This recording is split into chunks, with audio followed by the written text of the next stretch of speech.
कहानी शुरू होती है क्लेटन नामी एक डिटेक्टिव को दिखाते हुए जो अब अपने काम से रिटायरमेंट लेने वाला है। डिटेक्टिव ने अपनी पूरी लाइफ में बहुत से केस सॉल्व किए थे सिवाय अपने पहले केस के, जिसमें वो एक पूरी फैमिली के मर्डर के पीछे का कातिल नहीं ढूंढ पाए। ये काम उनका पैशन था और ये छोड़ने का फैसला उनके लिए आसान भी नहीं था। वो अभी भी अपने पुराने सॉल्व हुए केसेस की फाइल्स चेक कर रहे थे, जहाँ उन्हें एक मेंटल हॉस्पिटल से आया खत मिलता है। रिटायर होने की वजह से उन्हें काम तो नहीं करना था, पर पता नहीं क्यों उनका इस केस में इंटरेस्ट बढ़ता जा रहा था। रात काफी हो गई थी, वो जागे हुए थे जब उनकी वाइफ उनके पास आकर उनके डिस्टर्ब रहने की वजह पूछती हैं। डिटेक्टिव अपने बेटे की तस्वीर उठाते हुए उनसे कहते हैं, क्या वजह हो सकती है? बस वही मेरा पास्ट, मेरा गिल्ट। पता चला है कि डिटेक्टिव की एक छोटी सी गलती की वजह से पास्ट में उनकी फैमिली का एक बहुत बुरा एक्सीडेंट हुआ था, जिसमें उनके बेटे की मौत हो गई थी और उनकी बेटी पैरालाइज हो चुकी थी, और इस गिल्ट से वो पूरी जिंदगी अपने आप को नहीं निकाल पाए। आज डिटेक्टिव की बेटी का बर्थडे भी था। सुबह होने पर वो अपनी बेटी के बेड पे बर्थडे कार्ड रखते हैं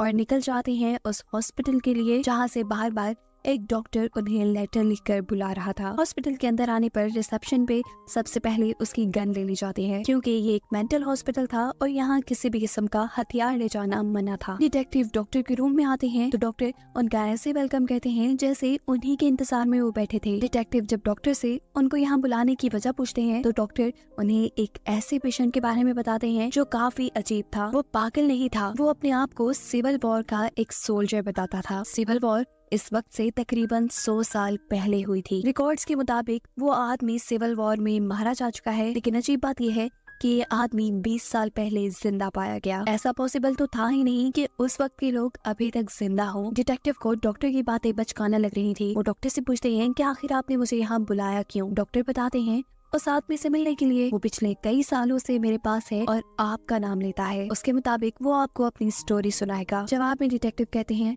देखिए डॉक्टर, मैं इस काम से रिटायरमेंट ले चुका हूँ। मेरे पास ऐसे केसेस सॉल्व करने का बिल्कुल टाइम नहीं है और आज तो मैं इस आदमी से मिल भी नहीं सकता, क्योंकि आज मेरी बेटी का बर्थडे है। अगर आप कहते हैं तो मैं किसी पुलिस वाले को भेज देता हूँ उसका बयान रिकॉर्ड करने के लिए। डिटेक्टिव की ये बात सुनकर डॉक्टर उसे एक पेज दिखाते हैं जिस पर बार बार उस आदमी ने डिटेक्टिव क्लेटन का ही नाम लिखा हुआ था, और यही बात डॉक्टर क्लेटन को उस पेशेंट से मिलने पर मजबूर भी कर देती है। उस आदमी के पास जाते हुए डॉक्टर डिटेक्टिव से कहते हैं, मैंने बहुत से लोगों का इलाज किया, लेकिन ये आदमी थोड़ा अलग है, ऐसे जैसे किसी पावर ने उसे पोसेस किया हो। लोगों की नजरों में वो पागल है, लेकिन मुझे उसकी दिमागी हालत बिल्कुल खराब नहीं लगती, और शायद इसी वजह से हॉस्पिटल का पुराना स्टाफ डैनियल नामी इस मरीज के साथ काम करने के लिए तैयार नहीं था। डैनियल को सभी पेशेंट से भी अलग रखा गया था, जिसके पास इस टाइम सिस्टर रोज थी, जिसे डैनियल की हालत के बारे में ज्यादा खबर नहीं थी। डिटेक्टिव जब डैनियल को देखते हैं तो वो उन्हें एक लाश लगती है। वो डॉक्टर से कहते हैं, अच्छा मजाक है, मैंने ऐसी सड़ी हुई लाश जिंदगी में पहली मर्तबा देखी है। डिटेक्टिव ऐसा इसलिए कह रहे थे कि डैनियल का चेहरा भी सारा खराब था, किसी मरे इंसान की तरह, साथ ही उसके जिस्म से सड़ने की स्मेल भी आ रही थी। डॉक्टर कहते हैं, डिटेक्टिव मेरा यकीन मानिए कि जिंदा है। पर डिटेक्टिव को डॉक्टर की बातों पे यकीन तब आया था जब सच में डैनियल ने उनके सामने अपनी आंखें खोली थी। डिटेक्टिव डैनियल से जो पहला सवाल करते हैं वो ये कि तुमने मेरा नाम सुना कहाँ है? डैनियल जब जवाब में ही कहता है कि न्यूज़पेपर में, तो डिटेक्टिव अब डॉक्टर की तरफ मुंह करते हुए कहते हैं कि देखा, मैंने कहा था ना कि ये सिर्फ एक ड्रामा है। डिटेक्टिव को डैनियल की किसी बात पे यकीन नहीं था और वो यहाँ से जाने ही वाला होता है, तो तभी डैनियल एक बोर्ड पे उसकी बेटी का नाम लिखते हुए लिख रहा है कि आज वो मरने वाली है। ये सुन डिटेक्टिव को बहुत ही ज्यादा गुस्सा आ जाता है। वो लम्हा जाया नहीं करता और उठकर डैनियल का गला दबाने लगता है। डॉक्टर उसे संभाल कर बाहर ले जाते हैं, जहाँ पीछे डैनियल अजीब किसी शैतान की तरह हंसता रह जाता है। यहाँ बाहर डिटेक्टिव गुस्से से पागल हो रहे थे। वो डॉक्टर से कहते हैं कि डैनियल सच में पागल नहीं है, वो कोई गेम खेल रहा है। उसने पहले मेरे बारे में इंफॉर्मेशन निकाली और वो अब मुझे ही धमका रहा है। मुझे हर उस बंदे की इंफॉर्मेशन चाहिए जो इस 20 साल के पीरियड में इससे मिला था। जिसके जवाब में डॉक्टर कहते हैं कि मेरा यकीन करें, इतने सालों में इससे कोई नहीं मिला सिवाय कुछ नर्सेस के जो इससे मेडिसिन देती थी, या फिर मैं। यहाँ तक कि मुझे भी इसके बारे में ज्यादा कुछ नहीं पता, और अगर आपको अपने सवालों के जवाब चाहिए तो आप जाकर डैनियल से खुद बात करें। अंदर डैनियल के रूम में हमें देखने को मिलता है कि डैनियल इतनी बुरी हालत के बावजूद अचानक उठ के सीधा बैठ जाता है। सिस्टर रोज को भी यहाँ उसके पास कोई अच्छी फीलिंग नहीं आ रही थी। और जब डिटेक्टिव और डॉक्टर इस रूम में आते हैं तो वो सिस्टर रोज को बेहोश पाते हैं। होश में आने पर सिस्टर को खुद भी याद नहीं था कि वो बेहोश कैसे हुई। उनके नाक से खून भी आ रहा था और आज से पहले उनके साथ कभी ऐसा नहीं हुआ था। डैनियल के पास आकर डॉक्टर डैनियल की कहानी पढ़ने लगते हैं, जो कि एक नर्स ने टाइप की थी। ये टाइम था सिविल वॉर का, जब डैनियल अपने मुल्क के लिए लड़ रहा था। जंग के दौरान उनके ऊपर दुश्मनों का हमला हो जाता है। इस सब में डैनियल को भी गोली लगी, लेकिन गोली के असर में वो मरा नहीं। उसे जब होश आया तो उसने महसूस किया कि वो बुरी तरह जख्मी है, पर शुक्र है कि उसकी जान बच गई थी। उससे चला भी नहीं जा रहा था। वो क्रॉल करते करते आबादी के एरिया में पहुंचा। खून ज्यादा बहने की वजह से उसकी हालत काफी खराब हो चुकी थी। वो अब एक जगह गिरकर बेहोश हो जाता है और दिखाया जाता है कि यहाँ कोई इंसान डैनियल को खींचते हुए अपने घर ले आया है। डैनियल को इस वक्त जब होश आया तो वो बेड पे लेटा था। उसके जख्म उसे बहुत ज्यादा दर्द दे रहे थे। वो जैसे ही हिलने की कोशिश करता है तो यहाँ एक लेडी उसे आकर कहती है, नहीं हिलो मत, तुम्हारी ब्लीडिंग को बहुत मुश्किल से रोका गया है। इस टाइम पर इस औरत का हस्बैंड भी यहाँ पर आ जाता है, जिससे डैनियल कहता है, प्लीज मुझे किसी हॉस्पिटल पहुँचा दो, मुझे अर्जेंट इलाज की जरूरत है। लेकिन ये आदमी जवाब पे कहता है, माफ कीजिएगा, मैं आपको हॉस्पिटल नहीं पहुँचा सकता क्योंकि यहाँ करीब कोई हॉस्पिटल नहीं है। ये बात करने के बाद हालत ज्यादा खराब होने की वजह से वो दोबारा बेहोश हो गया। 2 दिन बाद जब उसे होश आया तो वो कपल उसके सामने ही बैठा था। वो आदमी अब डैनियल से कहता है, देखो हम तुम्हारी मदद कर रहे हैं, तुम्हें यहाँ रख रहे हैं, इसलिए तुम्हें हमारे कुछ असूल मानने पड़ेंगे। पहला ये कि तुम यहाँ रिलीजन या गॉड की कोई बात नहीं करोगे, और दूसरा ये कि ना हमें तुम्हारा नाम जानना है ना तुम हमारा नाम जानोगे। हम एक दूसरे को नामों से भी नहीं बुलाएंगे। यहाँ डैनियल उनसे रिक्वेस्ट करता है कि प्लीज आप मेरे साथियों तक मेरे जिंदा होने की खबर पहुँचा दें, वो खुद मेरी मदद को आ जाएंगे। लेकिन वो आदमी जवाब देता है, नहीं हम ऐसा नहीं कर सकते, क्योंकि ना हम जंग का हिस्सा है और ना ही बनना चाहते हैं। रात में कोई जोर से डैनियल का बेड हिलाता है। डैनियल देखता है कि उसके कमरे में इस वक्त कोई भी नहीं था। वो थोड़ा डर जाता है। अब तो उसके यूरिन में भी ब्लड आने लगा था और ये देखते हुए वो ये बात जान चुका था कि वो और ज्यादा दिन जिंदा नहीं रह पाएगा। अब सीन यही से कट होकर प्रेजेंट पे शिफ्ट होते हैं, जहाँ पर डॉक्टर डिटेक्टिव को डैनियल की ये कहानी सुना रहे हैं। डिटेक्टिव जो हर चीज में लॉजिक ढूंढकर अपने केस सॉल्व किया करते थे, वो यहाँ डॉक्टर से कहते हैं, मैं इस कहानी को नहीं मानता, इसमें कोई लॉजिक नहीं है। बताओ कि एक इंसान इतने सालों तक जिंदा कैसे रहा, और वो भी उस वक्त में जब वो शदीद जख्मी और शदीद बीमार है। क्या आपको लगता है कि ये कोई मिरेकल यानी मौजज़ा है? वो सिस्टर रोज से बात करते हुए कहते हैं, आप बताएं आपको क्या लगता है? सिस्टर रोज जो पहले से ही डरी हुई थी, वो डिटेक्टिव से कहती है कि मैं नहीं जानती, ये बात तो एक प्रीस्ट ही बता पाएंगे कि ये कोई मौजज़ा है या कोई ओवरी पावर है। इससे पहले कि आप डॉक्टर दोबारा कहानी सुनाना शुरू करते, सिस्टर रोज उनसे एक्सक्यूज करके वॉशरूम के लिए चले जाते हैं, जहाँ पर उन्हें कोई अजीब सी ताकत, अजीब सा साया डरा देता है।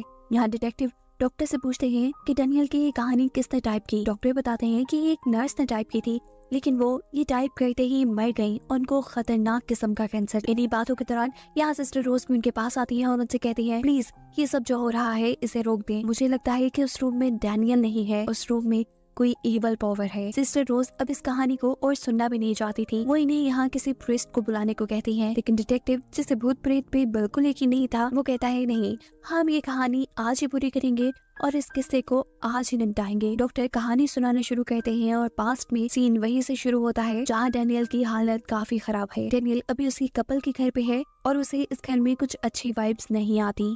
उसे लगता था कि ये फैमिली कोई शैतानी काम करती है। हर रोज रात को कोई अजीब सी ताकत डैनियल को डरा जाती थी, और एक रात तो एक अजीब खौफनाक सी दिखने वाली बुरी औरत उसके कमरे में आकर पूरी ताकत से उसके बेड को इधर से उधर घुमा देती है। डैनियल बहुत ज्यादा डर जाता है।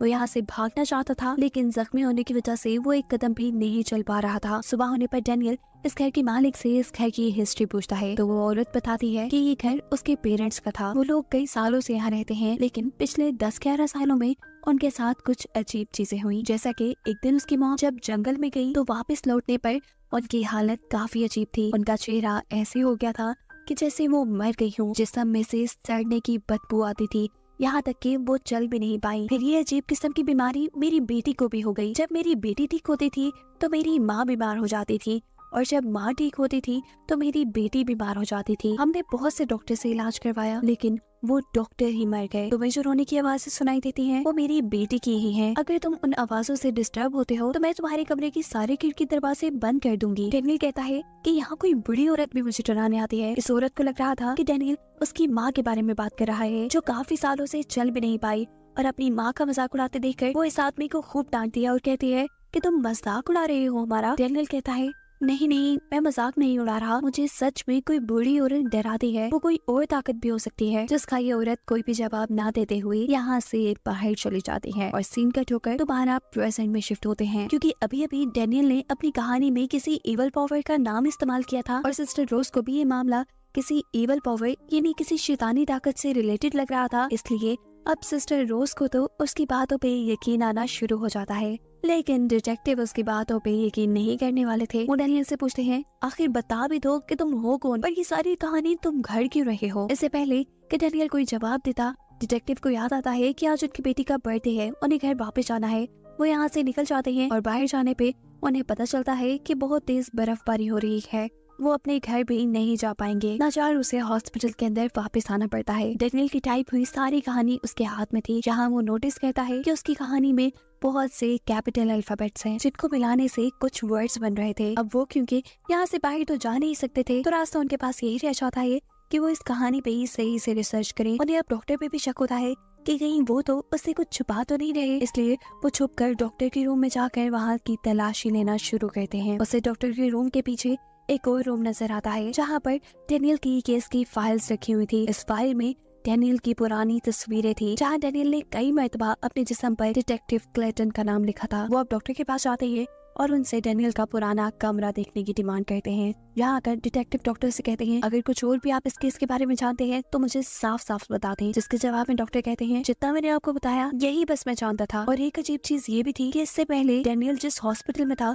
उस हॉस्पिटल के लोगों ने डेनियल को वहाँ से बाहर निकाल दिया, क्योंकि उनका मानना था कि जो डेनियल के पास ज्यादा देर रहता था वो बीमार होकर मर जाता था। और उनकी बात काटते हुए सिस्टर रोज उन्हें कहती हैं कि मैं जानती हूँ डेनियल के साथ क्या मसला है, उसके ऊपर एक शैतान का साया है। वो डॉक्टर से कहते हैं हमें फौरन किसी प्रीस्ट को बुलाना चाहिए, ये सब हमारे बस का नहीं है। तब डिटेक्टिव सिस्टर रोज को रिलैक्स करते हुए कहते हैं कि मुझे लगता है कि जिस नर्स ने ये सारी कहानी टाइप की थी शायद उसकी दिमागी हालत ठीक नहीं थी, उसने इस कहानी में अपने आप से भी कुछ ना कुछ ऐड कर दिया है और साथ ही मेरे बारे में इंफॉर्मेशन भी लिख दी। अभी वो लोग यही बात ही कर रहे थे कि अचानक उन्हें डेनियल की खौफनाक सी आवाज बेसमेंट से सुनाई देती है। ये लोग जब बेसमेंट में आते हैं तो डेनियल उसी तरह अपने बेड पे लेटा था। डिटेक्टिव अब दोबारा उसकी स्टोरी उठाकर सिस्टर रोज से कहते हैं कि इसमें जितने भी कैपिटल अल्फाबेट्स हैं उनको लाइन से लिख दे। सिस्टर रोज शुरू से उस कहानी के कैपिटल अल्फाबेट्स को साथ साथ जोड़ने लग जाती है, जबकि डिटेक्टिव कहानी का आखिरी हिस्सा पढ़ना शुरू करते हैं और सीन्स दोबारा एक बार पास्ट में शिफ्ट हो जाते हैं,